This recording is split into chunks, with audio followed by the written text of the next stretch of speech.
Hi అండి, నమస్తే. నేను మీ Sonia. Welcome back to our channel smart Soni Shiva. ఈరోజు మన వీడియోలో మిరియాల రసాన్ని ఈజీగా అలాగే సింపుల్గా ఎలా చేసుకోవాలో చూపించబోతున్నాను. చాలా చాలా బాగుంటుంది.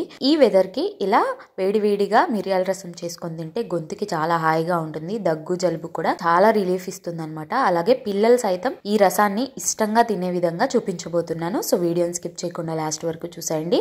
మన ఛానల్ని ఫస్ట్ టైం చూస్తుంటే సబ్స్క్రైబ్ చేయండి. ముందుగా ఈ మిరియాల రసం కోసం నేను ఇక్కడ చిన్నవి ఒక 4 టమాటాలు తీసుకున్నాను. మీడియం సైజు అయితే ఒక 2 తీసుకోండి. అలాగే 15 నుంచి 20 గ్రాముల దాకా చింతపండుని తీసుకోండి.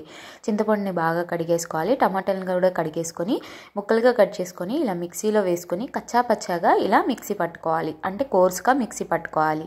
పట్టుకున్న తర్వాత ఇలా ఒక బౌల్లోకి వేసుకొని ఇప్పుడు ఇందులోకి 1 టేబుల్ స్పూన్ దాకా కల్లుప్పు, ఒక పావు టీ స్పూన్ దాకా పసుపు, అలాగే ఒక 2 టేబుల్ స్పూన్ దాకా ఇలా కొత్తిమీర కాడల్ని చక్కగా సన్నగా కట్ చేసుకొని వేసేసుకోండి.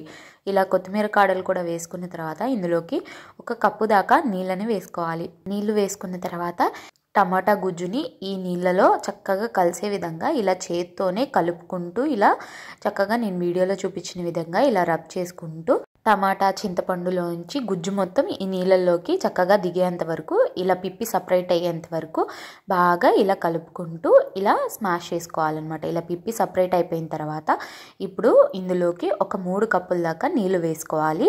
నేను ముందు 1 కప్పు వేసా కదా, మళ్ళీ తర్వాత ఇంకొక 3 కప్పులు, టోటల్గా 4 కప్పుల నీళ్ళు, అంటే లీటర్ రసం పెడుతున్నాం అనమాట మనం.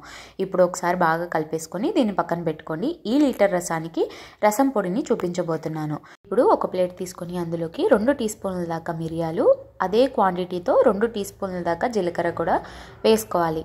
ఇప్పుడు 1 టీ స్పూన్ దాకా ధనియాలు కూడా వేసుకోవాలి. అలాగే ఒక పావు టీ స్పూన్ దాకా మెంతులు వేసుకోవాలి. అలాగే 1 ఇంచు దాకా దాల్చిన చెక్క వేసుకోవాలి. అలాగే 2 ఇంచుల దాకా ఎండు కొబ్బరిని ఇలా ముక్కలుగా కట్ చేసుకుని పెట్టేసుకోండి.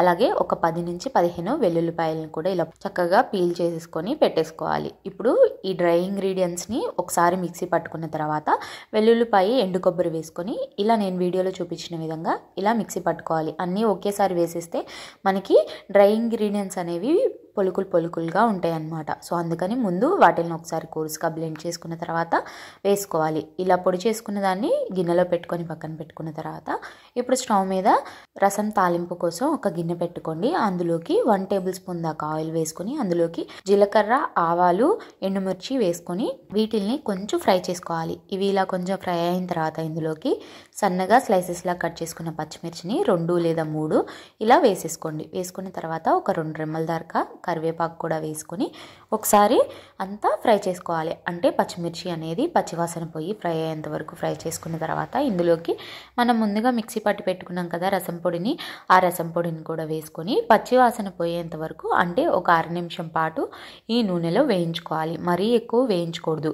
ఇలా చక్కగా ఒక 1/2 నిమిషం తర్వాత ఇలా ఒక స్ట్రైనర్ పెట్టుకొని మనం ముందుగా కలిపి పెట్టుకున్నాం కదా రసం వాటర్, ఆ నీళ్ళని ఇలా స్ట్రెయిన్ చేసుకోవాలి. మామూలుగా పిల్లలు అయితే టమాటా తొక్కులు కానీ ఏదైనా తొక్కులు వచ్చినా తినరు, వేరు పెట్టేస్తూ ఉంటారు కదా. సో అందుకని ఇలా స్ట్రెయిన్ చేసుకుంటే పిల్లలు కూడా ఇష్టంగా తింటారనమాట. అదే పెద్దవాళ్ళకి చేసుకునేటట్టయితే ఈ స్ట్రెయిన్ చేయకుండా డైరెక్ట్గా వేసేసుకోవచ్చు. ఇలా చక్కగా అంతా స్ట్రెయిన్ చేసుకున్న తర్వాత ఒకసారి అంతా కలిపేసుకొని సాల్ట్ని చూసుకొని అడ్జస్ట్ చేసుకోండి. సాల్ట్ కనుక సరిపోకపోతే ఇప్పుడు ఇందులోకి ఒక 1 టేబుల్ స్పూన్ దాకా బెల్లం తురుమును కూడా వేసుకొని అంతా బాగా కలిసే విధంగా కలిపేసుకొని మీడియం ఫ్లేమ్లో పెట్టుకొని ఈ రసాన్ని ఒక 2-3 పొంగులు అయితే రానివ్వాలి. అంటే రసం అనేది ఇలా చక్కగా మరుగుతూ ఉండాలన్నమాట.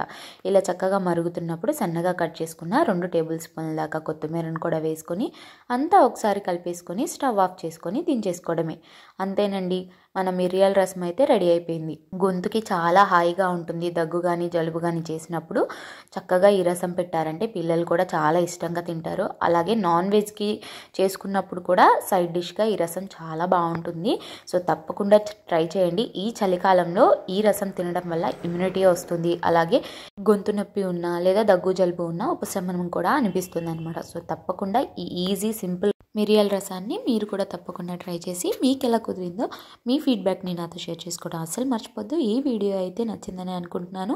వీడియో నచ్చితే వీడియోని లైక్ చేయండి, మీ ఫ్రెండ్స్ అండ్ ఫ్యామిలీ రిలేటివ్స్కి షేర్ చేయండి. ఇంకా ఇలాంటి క్విక్ అండ్ ఈజీ రెసిపీస్ కోసం ఈ స్మార్ట్ సోనీ శివ ఛానల్ని సబ్స్క్రైబ్ చేయండి. ఈ వీడియో అయితే మరొక మంచి వీడియోతో మళ్ళీ మీ ముందుకు వచ్చేస్తా. అంతవరకు సెలవు. Bye all.